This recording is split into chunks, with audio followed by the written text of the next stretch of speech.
Part second year के विद्यार्थियों का मैं डॉक्टर सुरेंद्र गुप्ता इस ऑनलाइन वीडियो कक्षा में स्वागत करता हूं। आइए हम लोग गिरधर कविराय कवि की कुंडलियों की सप्रसंग व्याख्या कर रहे हैं। अगले पद की व्याख्या इस प्रकार है। प्रीति कीजिए बड़ेन सो समया लावे पार, कायर क्रूर कपूत है बोर देत मझधार प्रीत की कवन बड़ाई, पछताने फिर देई जगत में अपयस पाई। के गिरधर कविराय प्रीत साची सिख लीजे, व्यवहारी जो होए तऊ तन मन धन दीजे।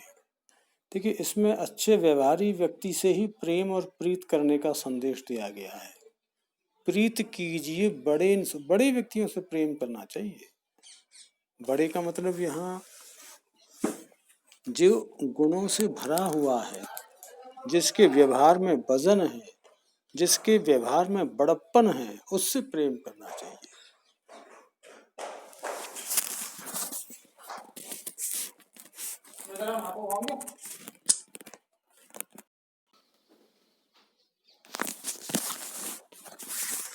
तो कवि ने यहाँ पर कहा है कि बड़े लोगों से ही प्रेम व्यवहार रखना चाहिए, करना चाहिए, क्योंकि वही व्यक्ति संकट के समय, बड़ा व्यक्ति जो होता है, बड़े दिल वाला होता है, वो आपको विपरीत परिस्थितियों में, विपरीत माहौल में भी आपका साथ देने को तत्पर रहता है, तैयार रहता है। जिस तरह समया लावे पार, जिस प्रकार से नाव को पार लगाने में बड़ा व्यक्ति ही काम आता है, समय आने पर वो आपकी बीच मझधार में अटकी हुई नाव को पार लगा सकता है। मुहावरा है, कहने का मतलब बड़ी से बड़ी समस्या से भी आपको बाहर निकालने में सक्षम होता है व्यक्ति। इसलिए कायर क्रूर कपूत बोर देत मझधार, जो कायर होते हैं, क्रूर होते हैं, कुपुत्र होते हैं, उनसे मित्रता करोगे तो वो क्या करेंगे, आपकी नाव को बीच मझधार में ही डुबो देंगे, अर्थात आपके बने बनाए काम को भी वो बिगाड़ देंगे। पछताए फिर देई जगत में, प्रीत की कवन बोर देत मझधार, प्रीत की कवन बढ़ाई, ऐसे प्रेम की, ऐसे मित्रता की, इस तरह के व्यवहार की भला कौन बड़ाई करता है।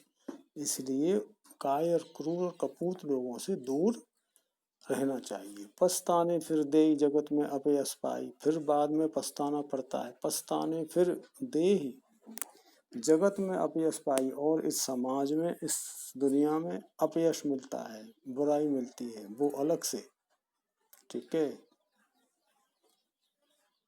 तो कवि कहते हैं कि प्रेम की सच्ची शिक्षा को भैया खूब सुन लो और समझ लो। के गिरधर कविराय प्रीत साची सीख लीजिए। इस प्रेम करने की जो नीति है, इसकी जो सच्ची सीख है, उसको धारण करो।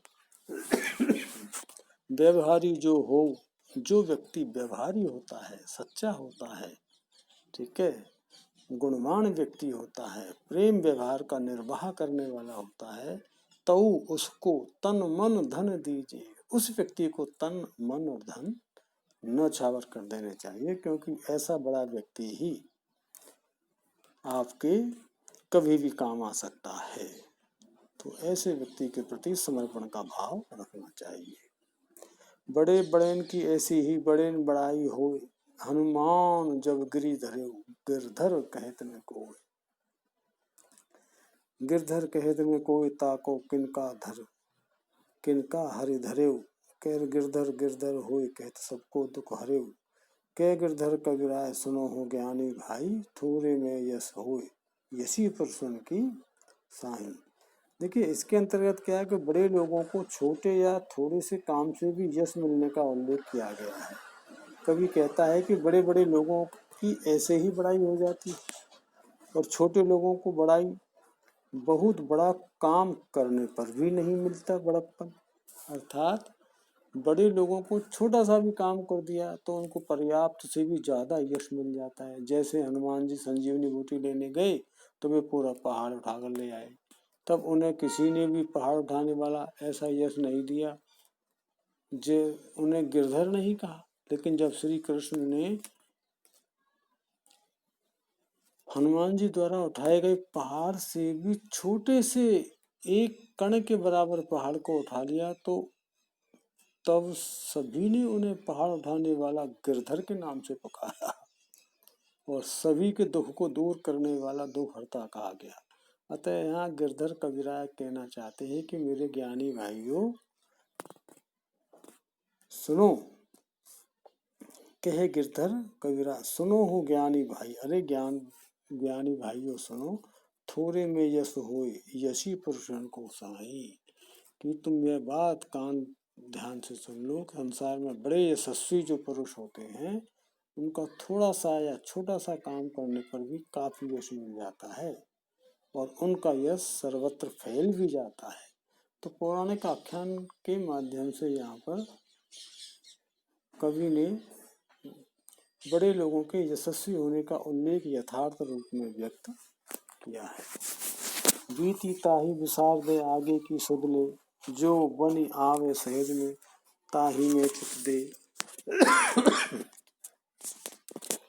ताही में चित दे बात जोई बन आवे, दुर्जन हसे न कोई चित्त में खता न पावे, के गिरधर कविराय यह कर्म मन प्रतीति, आगे को सुख समझ होए बीती सो बीती। इस में कवि ने पाठकों को ये संदेश दिया है कि जो बीत गया उसकी चिंता नहीं करनी चाहिए। ठीक है, अतीत की चिंता मत करो और भविष्य की भी चिंता नहीं करनी चाहिए। बीते हुए के विषय में सोचना केवल समय को नष्ट करना है और अपने आप को भ्रम में रखना है।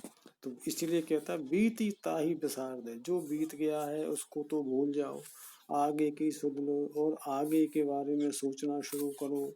जो बन आवे सहज में ताही में चित दे। ठीक है क्यों? क्योंकि जो बीता हुआ समय वो कभी वापस नहीं आता। अतः बीते हुए की याद भुलाकर आगे की भविष्य की चिंता करनी चाहिए। कवि का कथन है कि कार्य सरलता से अर्थात बिना किसी धोखेबाजी और फरेबी के संपन्न हो जाए, उसे ही करने में अपना मन और हृदय लगाना चाहिए। जो बन आवे सहज में ताही में चित दे, उसी में चित्त लगाओ। बात जो ही बन आवे, जो बात बन जाती है सरलता से, बिना धोखा के, बिना फरेब के, अपना मन उसी में लगाना चाहिए। ऐसे कार्यों में मन लगाने से भले ही कोई कुछ भी कहे, किंतु हमें उस ओर ध्यान नहीं देना चाहिए। भले ही दुष्ट व्यक्ति हंसे, दुर्जन हंसे न कोई चित्त में खता न पावे, किंतु उसकी दुष्टता से आप अपने हृदय में धोखा नहीं देना चाहिए, स्वयं को दोषी नहीं मानना चाहिए।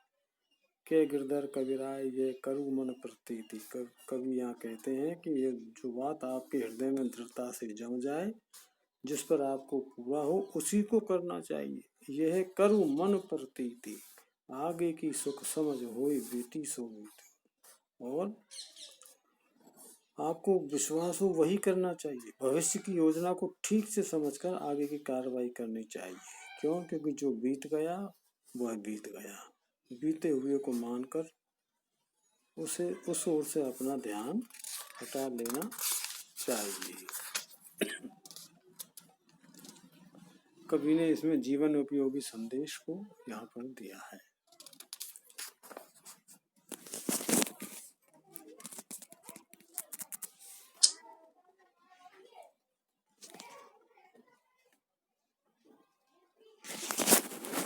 साई नदी समुद्र को मिल बड़प्पन जान, जति नाश भौ मिलत ही मान महत की हान।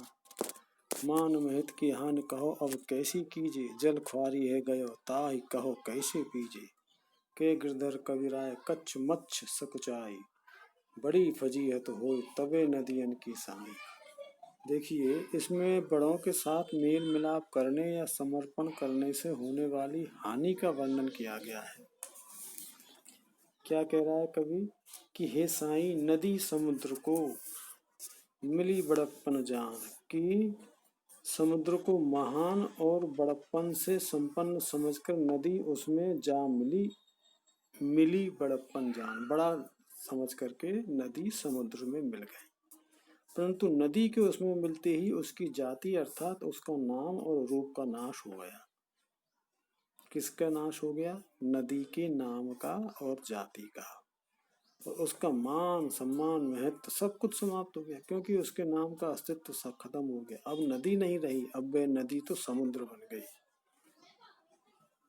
नदी के पास अपना कुछ भी नहीं रहा। उसका पहले वाला जो मीठा पानी था वह समुद्र में मिलते ही खारा हो गया, उसे कोई अब पी नहीं सकता। जाति नाश भो मिलत ही मान महत की हान। जाति नाश हो गया मिलते ही, मान और महत्ता की हानि हो गई। अब क्या पीजे? जल खारी है गया, उसका जो मीठा पानी था वह खारा हो गया। ताही कहो कैसे पीजे? अब बताइए उसको कोई कैसे पिएगा? कै गिरधर कविराय कच्छ मुच्छ सकुचाई।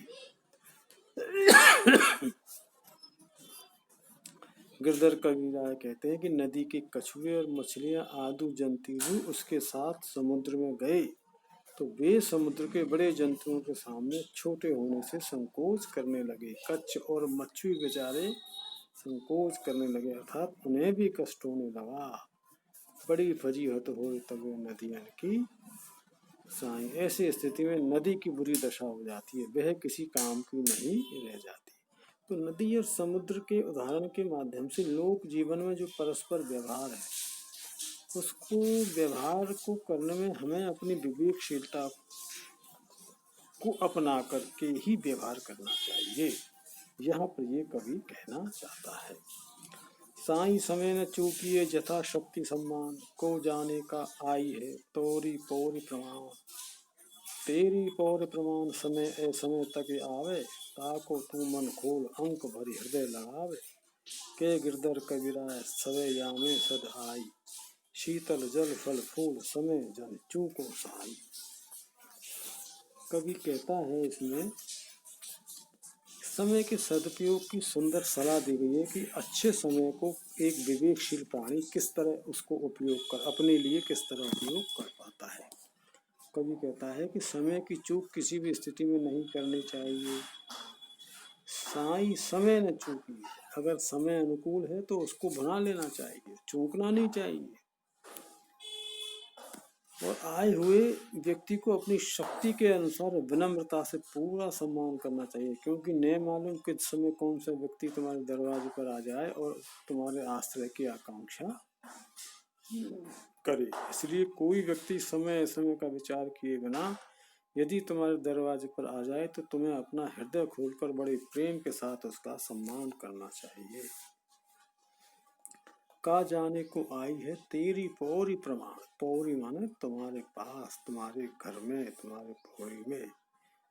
समय ए समय तक आवे, ताको तू मन खोल करके अंक भरी हृदय लगावे, मतलब उसको पूरा पर्याप्त सम्मान देना चाहिए। गिरधर कविराय कहते हैं कि घर में आए हुए अतिथि का हृदय खोलकर स्वागत करना चाहिए, क्योंकि स्वागत करने के लिए शीतल जल फल फूल ही पर्याप्त होते हैं। अतः समय के अनुसार सत्कार से चूकना नहीं चाहिए। समय का सदुपयोग बुद्धिमत्ता से करना चाहिए, ये यहाँ पर कवि कहना चाह रहा है।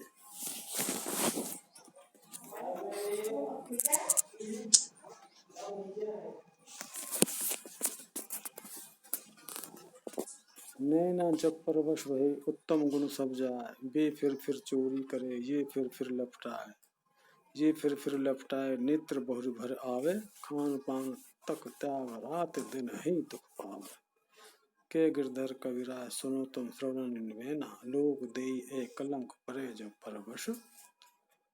इसमें किसी से भी प्रेमाशक्ति रखने में विवेक से काम लेने का भाव व्यक्त किया गया है। कवि कहता है कि जब आंखें दूसरों के बस में हो जाती हैं, अर्थात कोई किसी से अपने नेत्र लड़ा बैठता है तो प्रेम आसक्त होकर आगे पीछे का ध्यान नहीं रखता, तब उसके सारे उत्तम गुण समाप्त हो जाते हैं। नैना जब परवश, जब दूसरे के वशीभूत हो जाते हैं तो उत्तम गुण सारे खत्म हो जाते हैं,